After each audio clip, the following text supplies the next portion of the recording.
Tanggap ang aming programa ng mensahe. Pinapaimbestigahan kung ligtas bang gamitin ang trending lotion daw ngayon sa maraming parte ng Mindanao.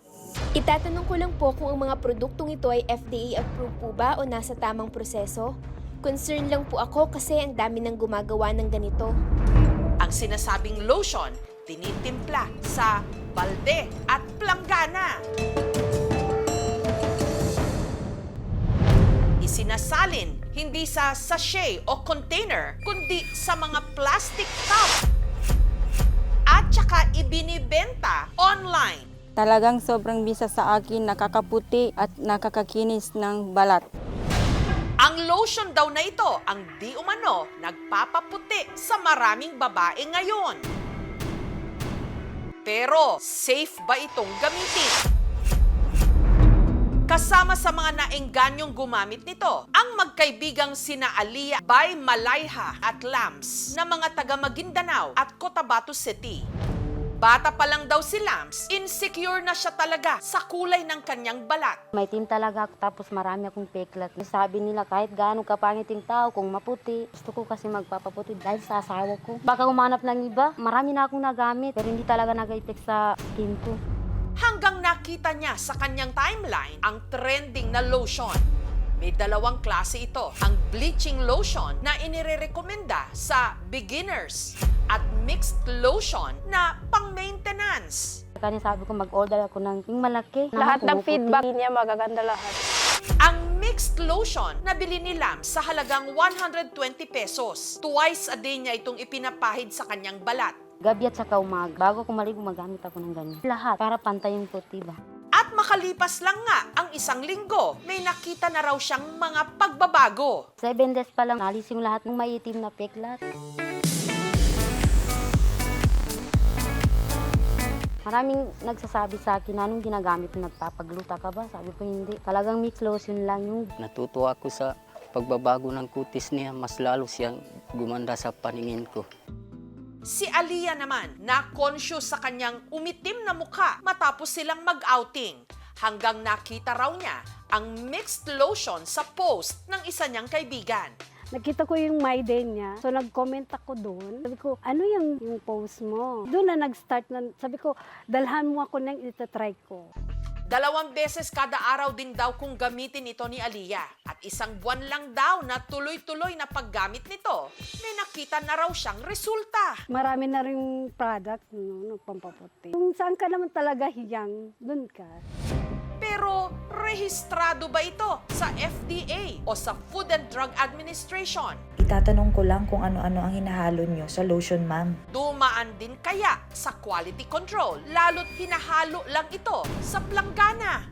Susunod! Para makasiguro, ipinatest namin ito. Base po sa chemical test, Ligtas nga bang gamitin ang pampaputi na patok daw ngayon sa mga taga Mindanao? Research ko ito sa YouTube kung paano paghalo-haluin. Malalaman na sa ating pagbabalik.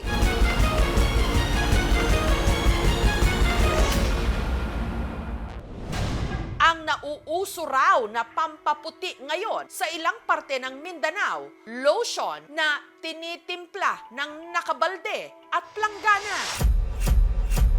7 days pa lang, alis yung lahat ng maitim na peklat. Maraming nagsasabi sa akin, anong ginagamit mo, nagpapagluta ka ba? Sabi ko hindi. Talagang mix lotion lang yung. Marami na rin product, no, pampaputi. Kung saan ka naman talaga hiyang, doon ka. Isa sa gumagawa ng trending na lotion, natuntun namin sa Sharif Agwak sa Maguindanao, si Bayhani. Ang mixed lotion at bleaching, nagsimula po ito noong 2021. Ginamit ko siya after 3 months. Nakita ko na may effect na siya sa skin ko. Ipinakita ni Bayhani sa aming team ang paggawa nito. Mag-gloves po tayo para po malinis ang ating gagawin. Kaya po siya natawag na mixed lotion kasi pinaghalo-halo po natin yung whitening lotion na product. 5 raw ang gamit nilang mga sangkap, lotion, powder, sabon at tubig. May idinagdag din daw siya na sikretong sangkap. Hindi ko na pakita yung lahat ng kung ano man yung nilagay ko doon kasi for private po. I-research ko ito sa YouTube kung paano paghalo-haloin. Para madali ang paghalo, tinitimpla niya ito at hinahalo gamit ang hand mixer. After 1 hour, pwede na po natin ilagay sa container.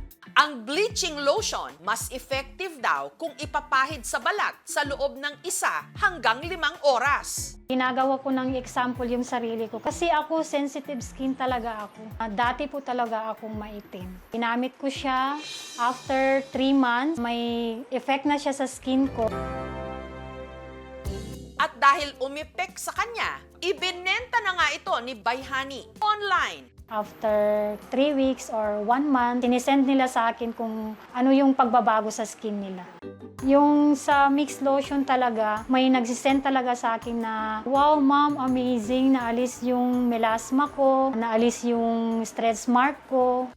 Ang kanilang produkto mas mabenta raw ngayong Disyembre dahil sa in-demand niyang lotion. May nag-alok daw sa kanya ng pera para malaman kung ano ba ang gamit niya ritong formulation. Nasa mga 30K ng offer siya na, ma'am, pwede ko kunin yung ingredients ng product mo? Sabi ko, ma'am,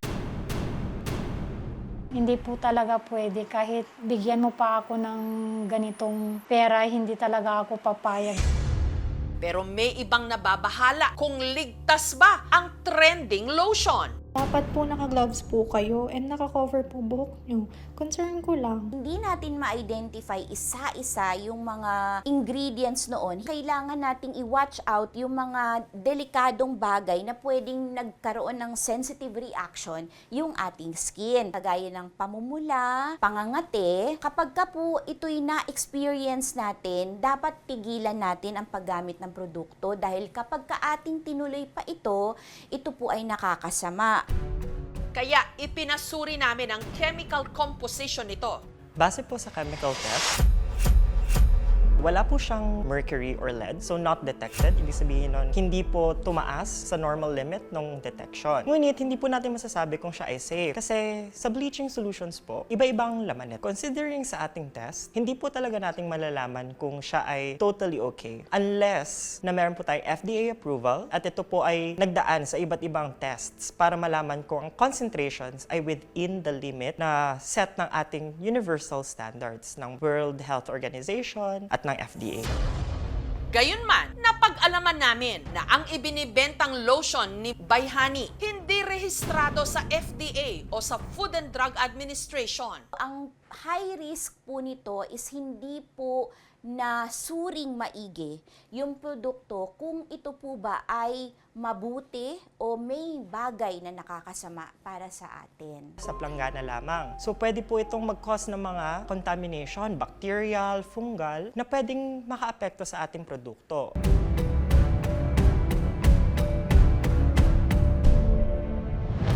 Si Bayhani, susunod naman daw sa proseso para maging legal ang kanyang mga produkto. Talagang i-apply ko sa FDA. Siguro na palawakin talaga ang product na ito. Konti lang talaga kasi ang budget ko. Nung sinakop tayo ng mga Amerikano, dahil mga Amerikano sila, maputi, ito yung standard na sinet nila. Kung sa tingin mo doon ka masaya, magbo-boost no, yung self-confidence mo, di okay lang, gawin mo. Ang kailangang baguhin natin, yung mindset at yung kultura ng Pilipino na superior yung mas maputi. Sa ating mga lahing kayumanggi, marami ang lokong-loko sa mga pampaputi. Nasa inyo ng pagpapasya kung anong gusto nyo sa inyong sarili. Ang sa amin lang, siguraduhing ligtas ang mga gagaming produkto sa inyong mga balat. Aprobado ng FDA para ligtas mong ma-achieve ang pangarap mong kutis. Thank you for watching, mga kapuso. Kung nagustuhan niyo po ang videong ito, subscribe na sa GMA Public Affairs YouTube channel. And don't forget to hit the bell button for our latest updates.